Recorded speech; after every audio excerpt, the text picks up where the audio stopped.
Greetings, my little perfect pals, and welcome. You're tuning in to a very special audiobook session with none other than your whiskered wisdom giver, Zen Master Cat. Now, if anyone knows how to live in the now, it's us felines. We've lounged in enough sunbeams to understand the true meaning of warmth and presence. Today, we're curling up with a rather insightful piece of human literature, The Power of Now by Eckhart Tolle. Tolle, the human behind this mindful masterpiece, gives off a vibe that's almost as chill as a cat napping on a windowsill. Basically, what he's telling humans is this: most of you aren't really living. You're either stuck chasing the past like it's a dead mouse you just can't catch, or busy imagining the worst possible future like you're the star of some low-budget horror trailer. Honestly, it looks exhausting. The mind's time travel machine, why you miss life.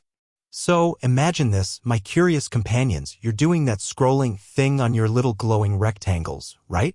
And you see that perfect vacation picture, or that friend's new car, or their seemingly flawless life. And instantly, that busy human brain of yours starts a little internal monologue. Ugh, why aren't I there? I should have made better choices. I should have worked harder. Why did I ghost that opportunity 2 years ago? Or maybe your anxiety surfing the future. Oh, that presentation next week. What if I mess it up? What if I forget my lines? What if my Zoom camera turns on while I'm picking spinach out of my teeth? Sound familiar, dear ones? That's because your mind is either stuck in the rearview mirror or zooming 90 miles per hour toward an imaginary cliff. And while your thoughts are time traveling, you're completely missing out on the only moment that actually exists, now. That, my friends, is the perfect core, the absolute heart of the power of now. It's about waking up from the trance of constant thinking and realizing that your life is happening right this second. Not yesterday, not tomorrow, but right now. It's truly as simple as a good nap in a warm sunbeam. Eckhart Tolle observes, much like a cat observes a dust motes floating in the air, most of your suffering, your anxiety, your stress, it doesn't come from what's happening in this very moment. It comes from your thoughts about what happened or your thoughts about what might happen. It's that busy human mind playing tricks on you, pulling you out of the present moment like a mischievous little imp who just swatted your favorite toy under the couch. He really drives this home, saying, realize deeply that the present moment is all you have. Make the now the primary focus of your life. Let's curl up with that thought for a moment. Your pain? Your stress? Your swirling anxiety? It's often not coming from the moment itself, it's coming from your thoughts about the moment. Imagine this, you're eating a taco. It's glorious. Until, your brain says you should have gone to the gym instead. And just like that, you're not enjoying the taco. You're eating guilt? As a cat, I can tell you if I'm eating, I'm just eating. No guilt. You humans often suffer not because of what is, but because of the story you attach to it. Think about it. Have you ever been completely engrossed in something? Maybe chasing a laser pointer, batting at a dangling string, or simply basking in a warm sunbeam. In those moments, where were your worries about the past or the future? Gone, right? Poof.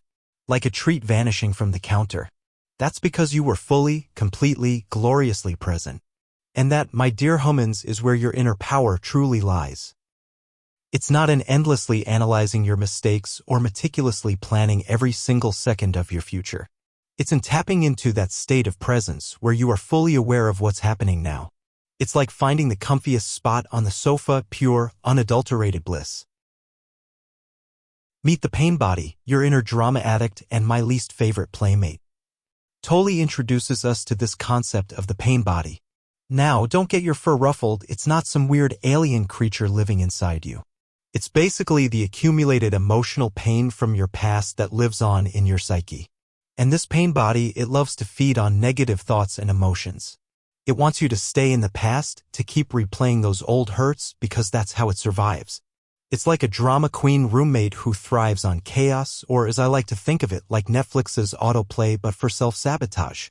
It constantly demands attention, just like a very needy kitten. But here's the kicker, and this is a profound one from Tolle, so listen closely. The pain body wants to survive, just like every other entity in existence, and it can only survive if you unconsciously identify with it. When you bring awareness to it, when you simply observe these thoughts and feelings without judgment, without getting sucked into the story, the pain body starts to lose its power. It's like shining a spotlight on a cockroach, it scampers away. As he also wisely states, awareness is the greatest agent for change. You don't have to fight it. You just have to see it. Observe it, then calmly bat it away like a loose thread. You are not your thoughts, the sky and the weather, a cat's view. So, how do we hit that refund button on the time travel scam of anxiety? Tolle gives us some pretty simple, yet profound ways. One of the big ones is observing your thoughts. He says, and I quote, "The primary cause of unhappiness is never the situation but your thoughts about it." Mind blown, right? Like realizing the red dot isn't the real prey. It's not about stopping thinking, good luck with that, your human brains are wired to think. But about becoming the observer of your thoughts. Imagine you're sitting by a river and your thoughts are like leaves floating by.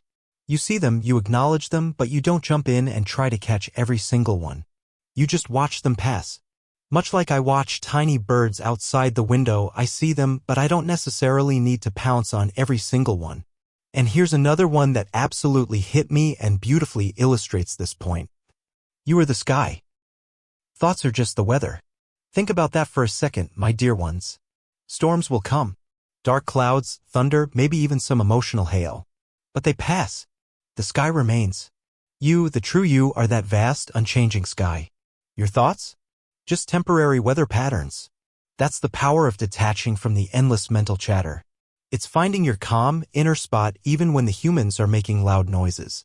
When you do this, you create a little bit of space between you, the observer, and your thoughts. And in that space, my human, is where true freedom and peace reside. It's where you realize, oh, that's just a thought. It's not me. It's like realizing the scary monster shadow on the wall was just your own tail. Let's do a quick mini activity, shall we? No pop quiz, just a little brain exercise. Right now, wherever you are, take a deep breath. Just one. And as you exhale, simply become aware of the sounds around you. Don't judge them, don't analyze them, just notice them. The hum of the AC, the distant traffic, maybe your own purring, if you're lucky. Just listen.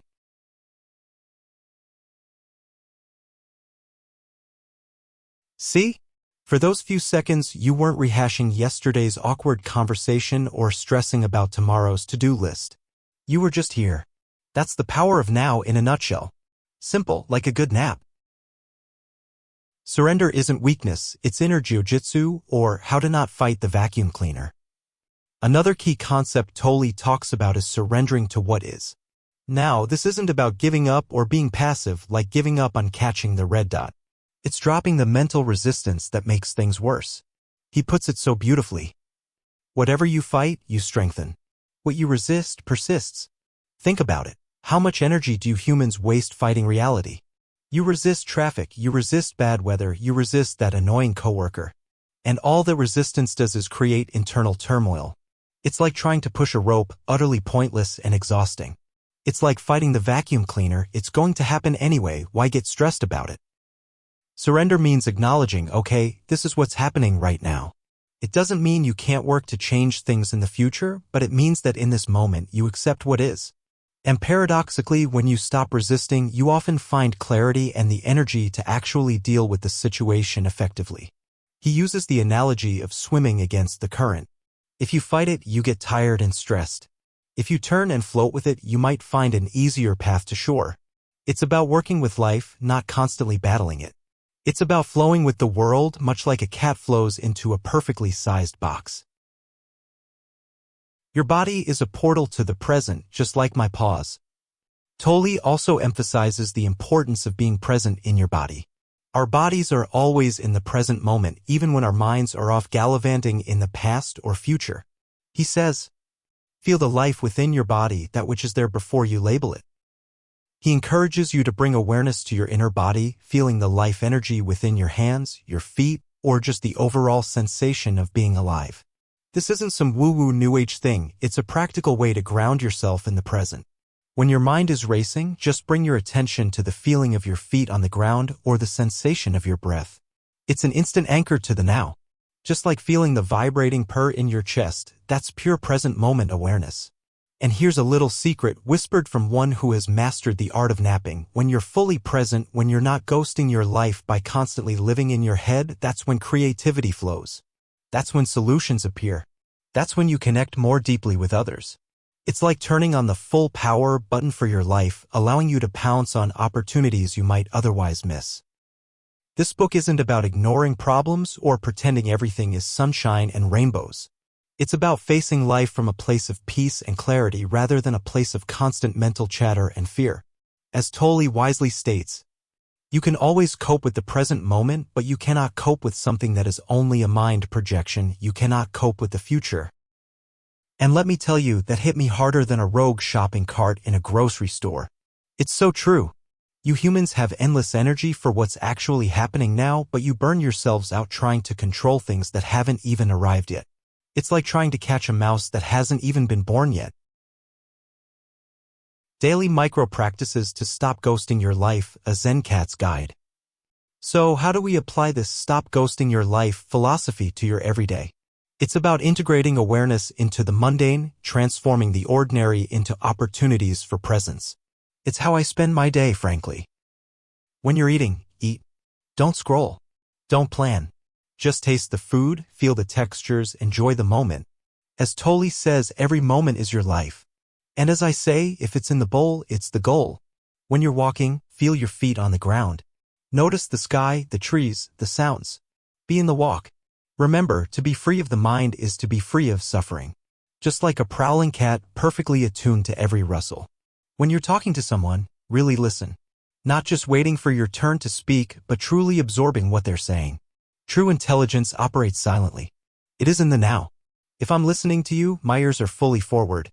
No distractions. It sounds simple, right? And it is. But simple doesn't always mean easy. Your minds are powerful habit machines, and they love their old patterns, just like I love napping in the same spot every day. But with consistent practice, with bringing awareness to the present moment, you'll start to notice a profound shift. You'll find that your anxiety lessens. Your stress diminishes. You'll feel more grounded, more peaceful, and paradoxically, more effective in your life. Because you're no longer wasting all that precious energy on internal battles that don't even exist in the present moment. Let me tell you, when I first started observing human behavior, I noticed many were chronic overthinkers. Like Olympic-level overthinkers. They'd replay conversations from 5 years ago, stress about things that might happen in 5 months. And they looked exhausted. This book and my feline wisdom are like a cool glass of water in the desert of your own mind. It didn't magically erase all your problems, because life still happens, even for us cats. Sometimes the treat bag is empty. But it gave you the tools to deal with life from a different place. It taught you that you don't have to be a slave to your thoughts. You can observe them, choose not to engage with them, and simply return to the spaciousness of the present moment. And when you do that, when you truly inhabit the now, that's where you find your true inner strength. It's not something you have to acquire, it's something you uncover. It's already there, buried under layers of past regrets and future anxieties. Just like that lost toy that was under the sofa cushion all along. So, for those of you, my dear humans, who are ready to hit that refund button on anxiety and stop ghosting your own incredible lives, the power of now is your guide. It's not a quick fix, it's a profound shift in consciousness. But the rewards? Oh, they are absolutely worth it. Peace, presence, power, it's all waiting for you in the glorious, ever-present now. Now, if you'll excuse me, I think I see a sunbeam calling my name. Quick quiz time. No pause for error. Now for a little check-in to see if this is resonating. Let's do a quick quiz question, shall we? Don't worry, no grades, just a friendly mental workout. According to Eckhart Tolle, where does most of our suffering and unhappiness come from? A. From external circumstances like bad luck or other people. B. From our accumulated emotional pain from the past. C. From our thoughts and internal resistance to the present moment. D. From not having enough coffee in the morning. Think about it, take your time, and when you're ready, let me know your answer. And remember, there's no pressure, just progress. We're here to learn and grow one present moment at a time.